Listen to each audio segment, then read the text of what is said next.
Right, you're still watching Breakfast Central on a Friday. Don't forget you can follow us on all our social media handles. We're on Facebook, Instagram, and you can also stream us live on YouTube. Catch us live also on StarTime channel 274 and on Avo TV channel 23. Now let's talk about visual art, shall we? It's a modern but some might say imprecise umbrella, a term for a broad category of art which includes a number of artistic disciplines from various subcategories. Now, it's a fundamental component of the human experience, reflecting the world and the time in which we live and helping us to understand our history, our culture, and our lives and experiences of others in a manner that cannot be achieved through other means. Now, our guest today is clearly a visual artist who will be explaining his art and craft. I'm joined by Ayokomi Binutu, who's a visual artist. Ayokomi, good morning. Welcome to Breakfast Central. Good morning. Good morning. How are you doing? Very well. Hope you're comfortable. Hope you're good. It's a Friday. Yeah. Right, let's get to it. Yes, when did it all start for you, this visual art practice and your craft? I see it's quite unique. Okay. How did it start? My brother and I, we found out that we were talented, we could draw. My younger brother, actually. We were two kids who loved to do a lot of art. We were just painting, designing the walls and doing everything. Then we went to school. After going to school... Did you study art and craft? No. What did you study then? I studied economics. Wow. And then... So is this what you wanted to be, an artist or? I would say it was evident because we were just doing a lot of art and the rest and making a lot of silly puppets and doing so much. So we went to school and my brother went to study medicine. I studied economics and then I went to England. Okay. And I had my master's. Still in economics too? Yeah, still in economics. Oh my.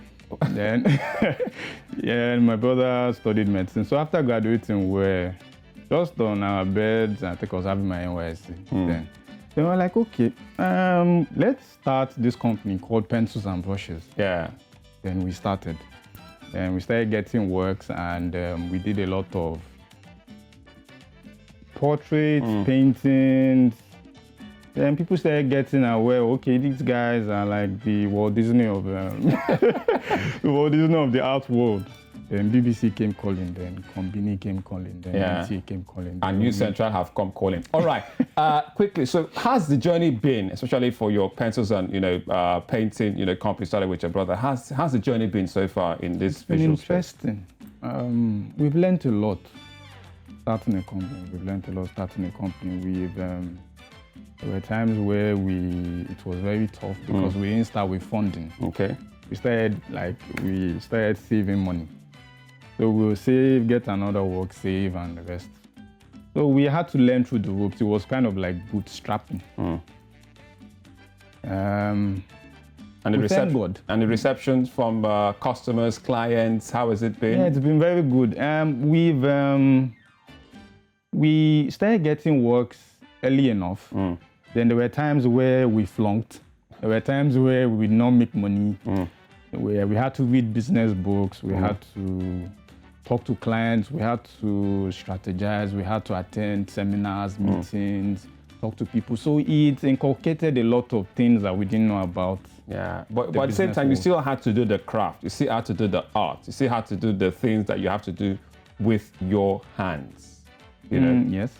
So how was that challenge of navigation? Because don't forget, you and your brother, as you mentioned, medicine, economics, highly educated masters, but really crafty. And then you're back here, you have to do business with visual arts. You many might say, not really, maybe Africans don't really appreciate it. And that's, some, not everyone. Okay. Juggling the two of them wasn't easy. I mean, there were times where we had to do a lot of sacrifice. Take leaves. Then, but we've grown up. We grew up together, so we understood the work demand and everything. Then we also had to get people to work with us. So being a full-fledged company is registered.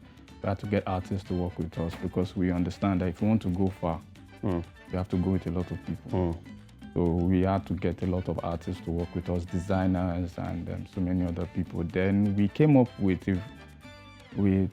something unique I will say we're the pioneers of live art in the country. So what we did was we started doing glitter paintings, we started doing splash paintings, we started, like live performances at weddings, and that thing we just went off to. People started saying, wow, we've not seen this in the country before. Yeah, because one of the marvelous works, and I've seen it, that you go to weddings or events, or even in the studio, you have somebody talking live, and you can also paint the person and use your glitter and just splash, and then you have it, and you have that image. I'm like wondering what kind of art is this? I didn't know where to place it at the time.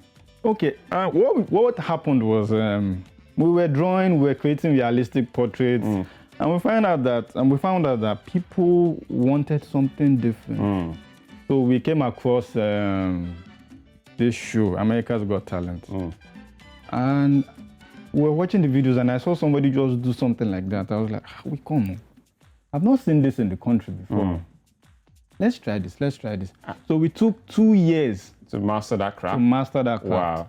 There were weddings where we did it and nothing came out. We're like, my God, we messed up this guy's wedding. This is quite the glitter. I look at this, I'm like, and you can do this live at events and weddings. People really love this. People love this, and we have to, encourage, companies like yours and what you do to continue doing it. But before we go, what would you say is the biggest challenge in terms of appreciating art in Africa? Quickly.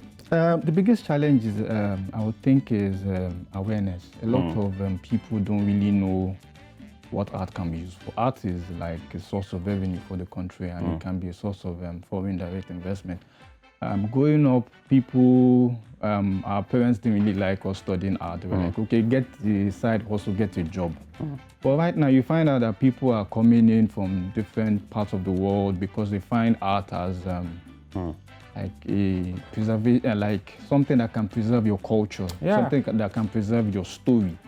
Where you're coming from. If a country or a culture wants to die, it has to lose its ability to tell stories from where it starts from up to this point. So that was what we tried to do.